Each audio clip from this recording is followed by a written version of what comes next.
Ako si Bogart, taong 2006, nang mapadpad ako dito sa Maynila para hanapin ang aking kapalaran. Naging makulay ang aking buhay mula nang ako ay magtrabaho dito sa Makati.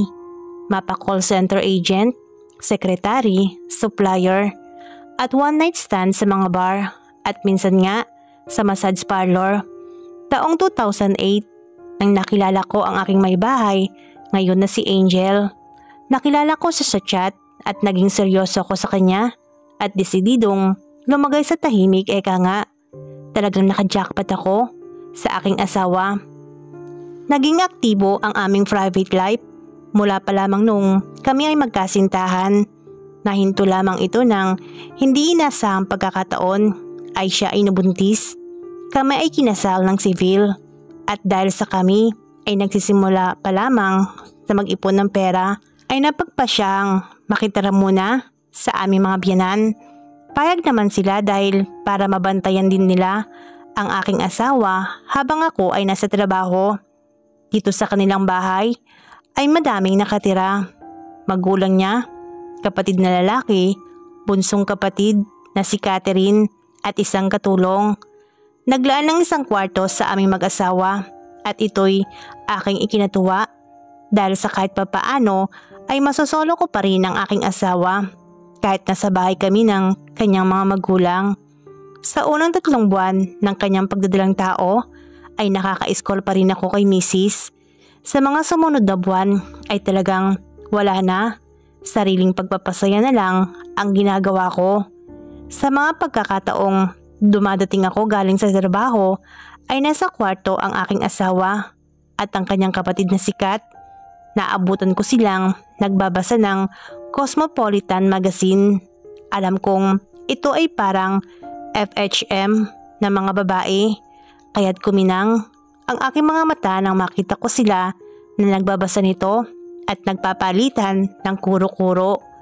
Kaagad naman nilikpit ito ni Kat. "Sige ate, maiwan ko muna kayo," sambit ni Kat. Alam na niya ako ay magbibihis na dahil ako ay galing sa trabaho. Si Catherine ay very close sa kanyang ate at dahil silang dalawa lang ang babaeng magkapatid.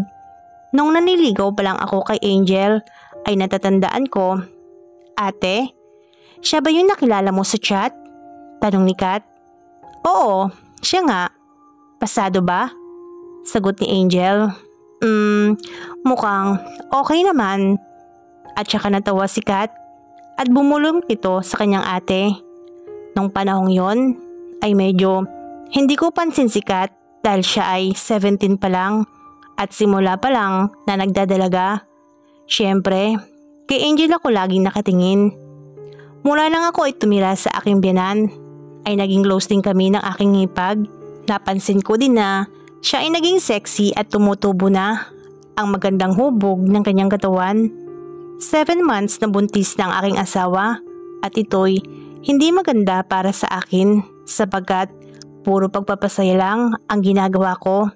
Tanging halik at haplos sa kanyang katawan ang aking nararanasan. Ngunit isang gabi ay ganito ang nangyari. "Babes, pangit ba ako?" sabi ng aking asawa. "Bakit mo naman nasabi yan, babe?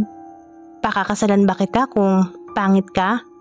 Sagot ko naman, "Pasensya ka na kung hindi ko magagawa ang mga dating nating nagagawa." Sabi niya ulit, "Gusto mo bang makipagniig sa iba?" Nanlaki ang mata ko sa sinabi niya. Nabanggit ko dati sa kanya nung kami magkasintahan pa lamang na isa sa mga aking minimiti ay ang tatluhang pagniniig. Sa isip ko ay nilito ako kung anong aking isasagot.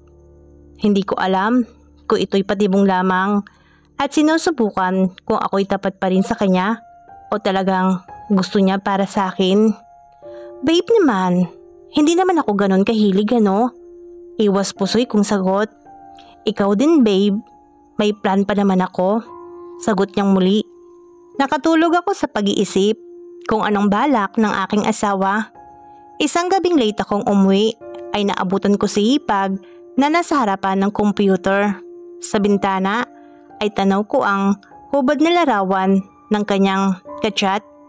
Nagulat siya nang buksan ko ang pintuan ay agad niyang sinara ang browser. "Kuya, andyan ka na pala," sabi ni ate. Mauna na raw siyang matulog at nahihilo siya. Salubong niya sa akin. "Ah, ganun ba? Bakit gising ka pa?" Sagot ko. "Wala namang pasok bukas kuya. Andyan nga pala yung dinner mo. Kumain ka na," wika ni Kat. Ligid sa kanyang kaalaman ay nakatingin ako sa kanyang katawan. Marahil, dulot ng mga tinitignan sa internet na larawan ay tumayo ang kanyang mga balahibo. Muli ay nagnasa ako sa aking hipag. Sa halip na kumain, pinulutan ko na lang ang ulam na tinira sa akin at nagbukas ng isang bote ng Red Horse. Agad nang muni-muni at ninanamnam ang lamig ng beer. Ay lumapit sa akin si hipag sa teres. "Kuya, hindi ka pa ba matutulog?" wika ni Kat. "Maya na Kat, ubusin ko muna to." Sabay tungga sa bote. "Pahingi naman yan oh," pabiro niyang sagot. "Naku, pagagalitan ako ng ate mo at mga magulang mo. May gatas ka ba nga sa labi eh?" Biro ko ding tugon. "Kuya naman, mag-18 na ako next month. At saka nakatikim na ako niyan ano." Balik niya sa akin. "Siglit lang natin, sige na, painom na." Natatawang kulit niya sa akin. Nagkwentuhan kami nung gabing yon at di mapigilang makaramdam ng init sa aking katawan. Naalala ko ang katawan ni Mrs. nung siya ay dalaga pa. "Tara, tulog na tayo Kat," sabi ko. "Tabi ba tayo?" Pabirong wika ng aking hipag. Natawa lang ako sa kanyang sinabi. Kinabukasan, sabay-sabay kaming nag-agahan ng aking misis at ni hipag. Wala nga kay mga biyanan. Nagtungo sila sa kanilang business trip sa Pangasinan at ang kapatid nilang lalaki ang nag-drive. "Nag-overtime ka ba kagabi?" Sambit ng aking asawa. "Oo, tinapos ko yung project para hindi ako pumasok ngayong holiday. Sayang ang long weekends," sagot ko. "Gusto mo maglibot?" Tugtong ko kay misis. "Tinatamad ako baby, sikat na lang ang isama mo," sagot niya. "Naku, wag na. Magastos yan." Biro ko, sabay tingin kay hipag. Wala pa rin tong suot na panloob na pantaas dahil kagigising lang din at komportable siya sa ganoong suot sa loob ng bahay. Pagkakain, nahiga kaming muli ni misis at dahil sa nakita ko kay hipag ay nakaramdam ako ng init. Napansin ito ni misis. "Ano ba yan? Ang aga-aga? Parang gusto mong maghamon?" Bulalas niya. "Alam mo naman babe, uhaw ako." Sagot ko sa kanya na natatawa. Gusto mo ba?" Balik niya. "Anong gusto?" Tanong ko. "Gusto mo bang ilabas yung init ng katawan mo?" Ani ni Angel na nakangiti. Para sa kasiyahan ng kanyang asawa ay pinasaya ni Angel ang kanyang asawa. Gagawin niya na sana yon, pero biglang pumukas ang pinto at pumasok sa kwarto si Kat. "Ay, sorry ate," kulat niyang nasabi. "Hihiramin ko lang sana yung magazine. Sorry ulit," muli niyang sabi habang nakapikit kunwari at inabot ang magazine sa mesa. Sa pagkakaabot ay umuko si Kat at sinilip ko ang kanyang mapuputing legs. Patuloy lang sa pagpapasaya ang aking misis na hindi pinapansin ang kanyang kapatid. Natapos ang pagpapasaya ni misis at ang nasa isip ko ay ang aking hipag. Nakatulog kami ni misis hanggang tanghalian na. Nauna ako nagising at nagpunta ng CR. "Ay, sorry Kat." Sambit ko nang buksan ang pinto ng banyo. Hindi nakalak ang pinto kaya't tuloy-tuloy ako sa CR. "Ay!" gulat niya at sabay takip ng tuwalya. Katatapos lang niyang maligo at nagtututbrush na lamang noon, nakita ko ang magandang katawan ng aking hipag. Sa bilis ng pagkakataon, nakita ko bago niya matakpan ang itinatago niyang kagandahan ng kanyang katawan. Akala ko walang tao. "Sorry ulit," sabi ko sa kanya. "Okay lang kuya, quits na tayo. Natatawang biro niyang tugon. Matagal ka pa ba? CR na ako eh. Balik kong sagot. Ihi ka na lang dyan. Hindi naman ako titingin eh. Seryoso niyang sagot. Nasa lababo siya at katabi ng inodoro. Pumasok ako at si Hipag ay patuloy sa paglilinis ng ngipin habang nakatapi ng tuwalya. Sa nakita ko ay nakaramdam ako ng matinding init ng katawan at hindi ko mailabas ang aking ihi. Akala ko ba ihi ka? Bakit ang tagal-tagal mo? Aniya, huwag ka nga maingay dyan. Nagko-concentrate ako. Biro ko pa sa kanya. Nang sinabi niya yon ay napansin kong sumulyap mula sa salamin. Isang di inaasang tagpo sa CR na halos tumagal ng 10 minuto. Nakaihi din ako at iniwan ko siyang naghihilamos ng pants. Tumungo ako sa sala upang gamitin ang telepono at umorder na lamang ng kakainin sa lunch namin. Nagising na rin si Mrs. at tumabi sa sopa at nanood ng TV. Habang umu-order sa phone, ay lumabas na ng CR si Kat at parang batang sumingit sa pagkakaupo namin ni Mrs. sa sopa. Nadama ko ang makinis niyang hita na pilit niyang pinasisingit sa aming dalawa. Ano ka ba, Kat? Bulalas ni Mrs. Gusto ko dito sa gitna niyo. Wika ni Kat na natatawa pa sa kanyang ate. Sinamantala ko ang pagkakataong yon at sinamyo ko ang amoy ng bagong paligo kong hipag. Wala na naman siyang suot na panloob na pantaas dahil nasa loob lamang siya ng bahay at kaming 3 lamang ang tao. Habang busy sila sa panonood ay sinisilipan ko naman ang aking hipag. Napakaputi at halatang inosente pa ito. O, andyan na yung pinadeliver mo, babe, sabi ni Mrs. O tara na, kain na tayo ladies, tugon ko sa kanila. Pagkatapos ng hapunan ay muling nahiga ang aking asawa sa kwarto. Mukhang walang balak talagang maglibot ang aking asawa. Dala na rin siguro ng kanyang kalagayan. Muli ay tumabi ako sa kanya sa kama. Nakaupo ko sa gilid nito at nakakaramdam na naman ng init nang maalala ang tagpo kanina sa CR. Na naman, wika ni Mrs. Hehe, sige na babe, isa lang, sagot ko. Naku babe ha, nahihilo na rin ako eh, sagot ng aking asawa. Naintindihan ko dahil buntis siya, ay ganon talaga ang nararamdaman niya. Pwede bang magpasaya na lang ako habang hinahalikan kita? Sambit ko, ang hilig mo talaga babe, sagot niya. 1 minuto ang nakaraan. Habang pinapasaya ko ang aking sarili, ay kumalas si Angel sa pagkakahalik ko. Babe, sorry talaga ha, nahihilo ako eh, wika niya. Ganito na lang, may idea ko, sagot niya muli. Kat! Sigaw niya. Sa puntong ito ay hindi ko alam ang mangyayari. Bakit kaya tinawag ng aking asawa ang kapatid niya? Bakit? Tanong ni Kat mula sa sala at narinig kong papalapit sa kwarto namin. Kaagad ay tinago ko ang aking kayamanan nang saktong bumukas ang pintuan ng kwarto namin. Bakit ba ate? Galit na sagot ni Kat. Nagko-computer ito sa sala at naalala ko yung mga pinabrowse niya last night. Marahil kaya ito nagalit ay naistorbo ito sa pagtingin doon. Halika dito sis, tulungan mo nga itong kuya mo, sambit ni Mrs. Nanlaki ang mata ko sa mga sinabi ni Mrs. sa hipag ko. Ito na marahil yung sinasabi niya nung isang gabi na kung gusto ko daw bang makipagniig sa iba. Ito na yung sinasabi ko sa iyo sis, judge mo na, sabi ulit ni Mrs. sa kapatid. Ano to Angel? Hindi ko maintindihan, sagot ko medyo galit kunwari. Pinaliwanag sa akin ni Mrs. ang lahat. Dahil nga close sila ay pati pala ang private life namin ay kinukwento niya kay Kat.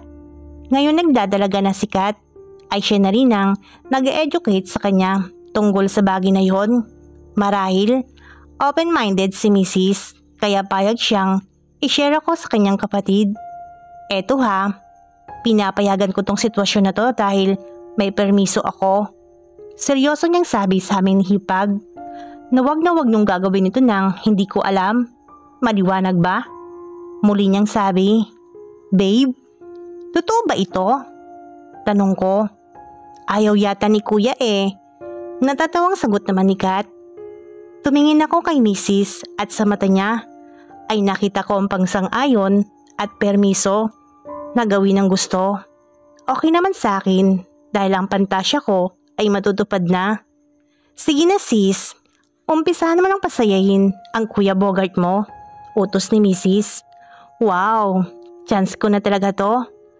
Wika pa na natatawa ni Kat, sabay tabik sa akin. Sis, don't be harsh ha. Remember, this is mine. Hiramin mo lang. Sa puntong ito ay hindi ko alam ang gagawin. Nakahiga ako sa gitna ng kama habang ang aking asawa at si Hipag ay nakaupo sa gilid. Para bang mga doktor na ini-inspeksyon ng aking katawan. Don't worry kuya, madami na rin ako nakita na ganyan sa mga duty ko sa ospital.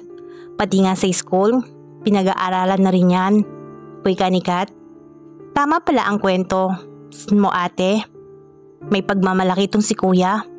Wika ni Kat sabay pagpapasaya sa akin. Ayos ba babe? Natatawang wika ni Mrs. sa akin. Sabay titig na parang nangaakit.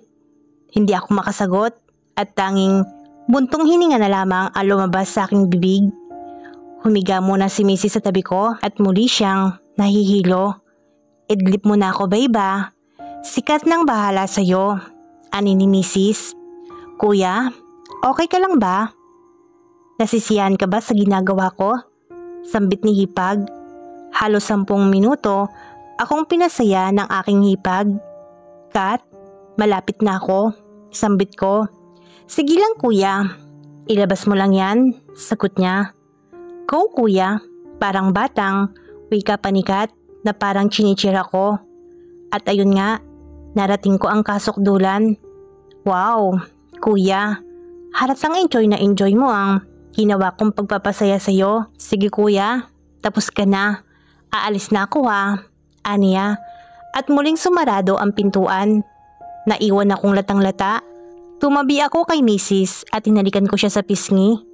Bumulong ako sa kanya at nagpasalamat sa nangyari. Parang gising siya at parang ngumiti sa mga sinabi ko. Nakatulog akong muli. 6 PM na nang magising ako. Wala si Mrs. sa tabi ko at lumabas ako ng kwarto. Nasa sala ang magkapatid at tila nagtatawanan sa kwentuhan. Babe, gising ka na pala. Wika ni Mrs. Hindi pa ako gising. Litrato lang to oh.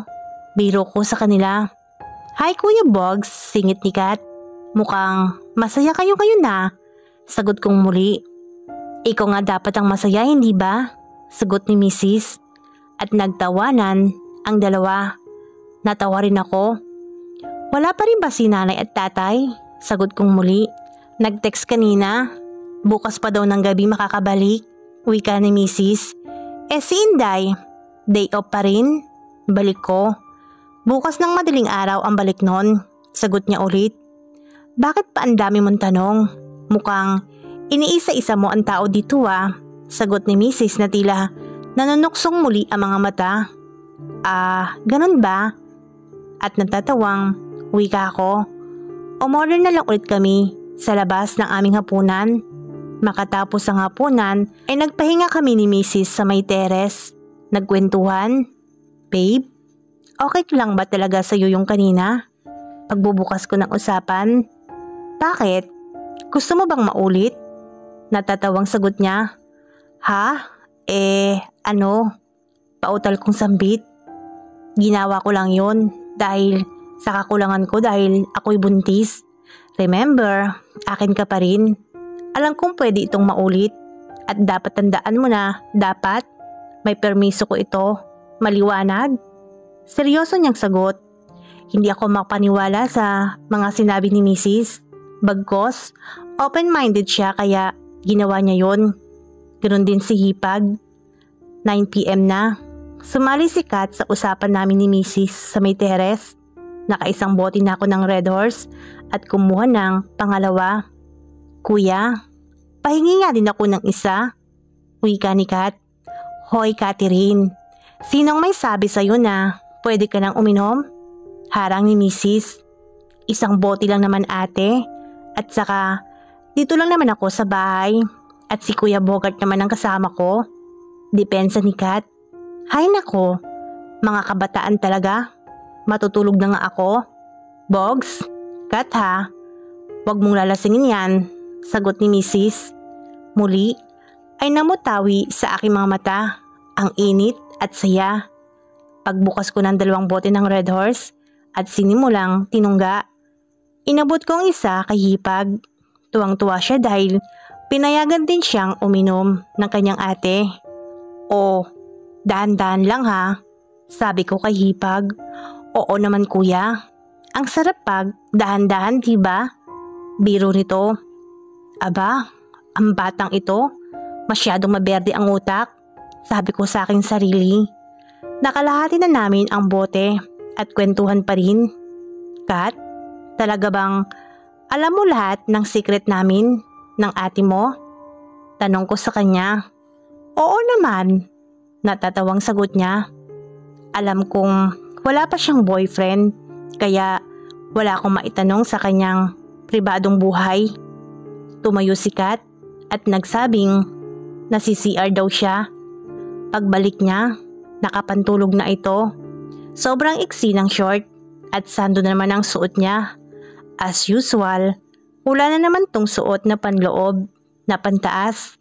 Alam kong inaalis niya yon bago matulog para maginhawahan. Pero tinanong ko pa rin siya para may mapag-usapan. Bakit hindi ka nagsusuot ng panloob na pantaas? Biro kong tanong. Aba, paano mo nalaman? Sinisilipan mo ko no? Bawi niyang biro sa akin. Ano ka ba? Ayan no, kitang-kita. Sabay turo ko sa kanya. Lalong nag-i-intimate at bulgar ang usapan namin. Dala na din siguro ng alak. Hindi ko ding mapigilang makaramdam ng init ng katawan sa kanyang kasuotan. Babe, tapos na kayo? Tanong sa akin ni Mrs. pagpasok ko ng kwarto. Nagising siya at magsi-CR. Anong tapos na? Sagot ko. Tapos nang uminom. Aba, at parang may iba kang iniisip. Galit niyang sagot. Tumiretso siya ng CR at pagbalik ay nahiga ako sa kama. Nagiinit pa rin ako at nakita ito ni Mrs. Aba, at parang may gusto ang aking asawa. Bulalas niya pagbalik sa kwarto. Yung kapatid mo kasi eh. Nag-init ako sa kanyang suot. Sambit ko. Nako, gusto mo lang makaisa eh. Natatawang wika niya ulit. Tanging ngiti lang ang ginanti ko at sumigaw muli. Kat, halika nga dito. Sigaw niya. Yehey, sabi ko sa isip ko. Alam kong magpapatulong muli si Mrs. sa kapatid niya para sa akin.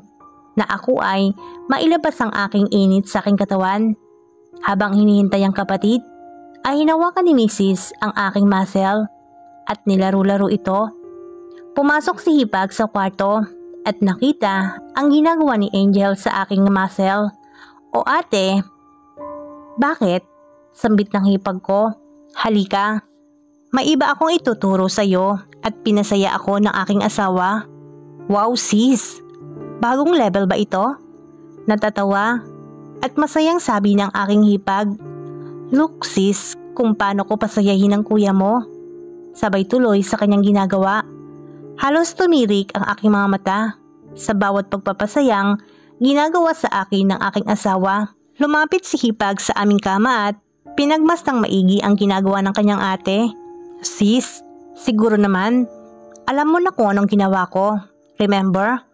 Only with my permission, okay? Sabi pa ni Mrs. At ayun nga, ginawa ng aking Hipag ang ginagawang pagpapasaya ni Mrs. sa akin.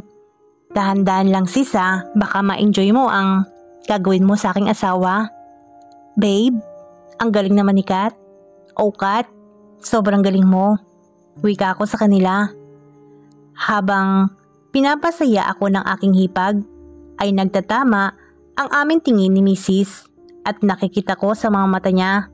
Sige, mag-enjoy ka lang babe. Napaisip ako na talagang naka-jackpot talaga ako sa dalawang ito. Patuloy lang si Kat sa kanyang ginagawa. Hinawakan ko naman ang katawan ng aking misis at nagustuhan niya yon. Nakatingin ako sa nakayukong kong hipag at nasisilip ko ang maganda niya ring katawan mula sa aking anggulo. Napansin din ito ng aking asawa. Bogs ha, nakahawak ka na sa akin? Nakatingin ka pa sa kanya? Wika ni Angel. Babe naman, anong magagawa ko Nakabuyang-yang. Sagot ko. Kat, dito ka nga sa kabila, sabi ni Mrs. sa kapatid niya. Lumipat si Kat sa aking kanan at si Mrs. nanatili sa kaliwa. O babe, abot mo na ba? Sambit ni Mrs. Nagtaka ako kung ano at naisip ko kaya niya pinalipat mula sa aking kanan ay para mahawakan ko ang katawan ng kanyang kapatid. Dali-dali ay inabot ko to. Parang kinanahan ng aking hipag nang haplusin ko ang kanyang murang katawan. Ganito din yung katawan mo nun babes, sabi ko sa kanya. Ang hilig mo kasi, kaya ayan, lumaki na ako ngayon. Natatawang sagot ni Mrs. Natigilan si Kat sa ginagawa nang maramdaman ang aking kamay na naglalakbay sa kanyang katawan. Kuya, matagal pa ba? Aniya, at muling itinuloy nito. Puro ingay lang mula sa akin nang naisasagot ko sa kanya. Habang hinahaplos ko ang katawan ng aking hipag ay siya namang paghalik ko sa aking asawa sa kabilang panig. Matagal ako makarating sa kasukdulan kapag nakainom, sabi ko sa kanila. Tinitigan ako ni Mrs. na parang nagets niya na ang gusto kong mangyari. Gusto kong makasiping ang aking hipag. Siguro naman papayag si Mrs. Total, nakarating na kami sa ganitong stage. Kinalabit ni Mrs. ang kapatid sa batok. Sis, ready ka na ba? Ani ni Mrs. kay hipag. Baka masakit, sagot ni hipag. Dito ay muling nagalak ang aking sarili. Maging ang aking katawan ay lalong nag-init na parang sasabog na. Parang nakaplanong mga ginagawa nila sa akin. Lumapit si Mrs. sa tabi ni Kat. Sabi pa ni Mrs. O sige na ate. Ang saya kasi nitong alaga ni Kuya Bogs, biro ni Kat. Hinubad ni Angel ang ganyang damit at sa unang pagkakataon, nasilayan ko ang mapuputi at malaroses niyang katawan. Babe, ready ka na? Sabi ni Mrs. sa akin. Sure ka ba dito babe? Sagot ko. Walang ano-ano'y. Kinalabit niya muli si Kat at sinenyasan na gawin na ang dapat gawin. Guys, remember, with my permission only ha. Paalala ni Mrs. sabay kuha ng protection para sa kanilang dalawa. And one thing more, kapag pinayagan ko kayo, ay dapat meron nito. Hindi pwedeng wala. Sabay turo sa hawak-hawak nito. Dahan-dahan ang ginagawang pag-guide ng aking asawa sa ginagawa kong pag-angkin sa kanyang kapatid. Napapikit naman si Kat sa sakit na nararamdaman niya dahil wala pa itong karanasan at maswerte ako at ako ang unang lalaki sa kanyang buhay. Nagbalik ang tagpong ito nung kami ay unang nagniig ng aking asawa nung kami magkasintahan pa lamang.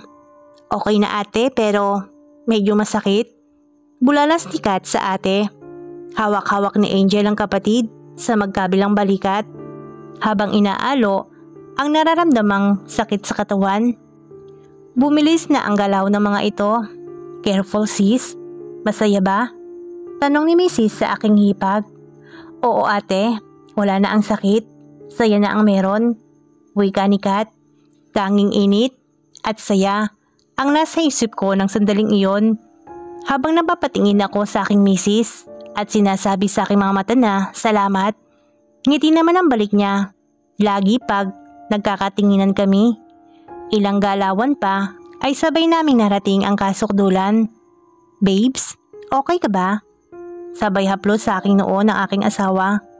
Okay na okay ako babe. Thank you ha. Sagot ko sa kanya.